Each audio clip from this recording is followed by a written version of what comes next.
Comissão organizadora deste luto, o jornalista britânico saudoso Max Stahl, o ministro presidencial Conselho Ministro Fidelius Manuel Leite Magalhães, recolhia com a preparação deste luto saudoso Max Stahl, no Sebastião Gomes e Loron Ronolo Racing Hito, to Ronolo Racing Walo, fulang outubro tinane.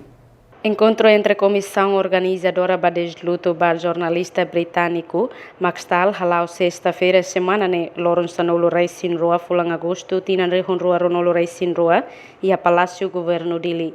Coordenador Comissão Organizadora Rogério Castro da Cruz Hateteng, equipa Comissão Organizadora colhia com a serviço hamutuk ato alo orçamento ba preparação saudoso Max Stahl nirate, nebe se nagura e haloron Ronolo Racing Hito, to Ronolo Racing Walo, fulang outubro tinane. Max Stahl, saudoso Max Stahl, que se realiza dia 27 e 28. Katakan si betul tem que falar para preparação do orçamento.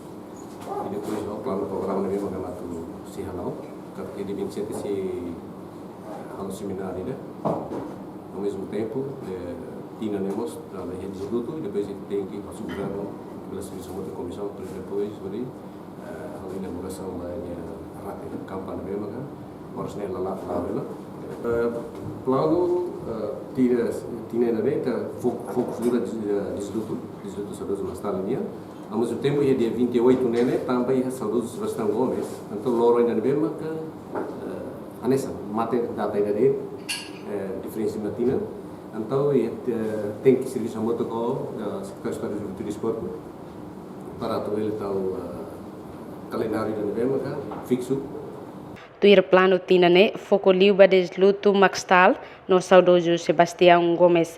A reportagem Sabina Sansa, Marquita da Silva, Televisão Timor-Poste.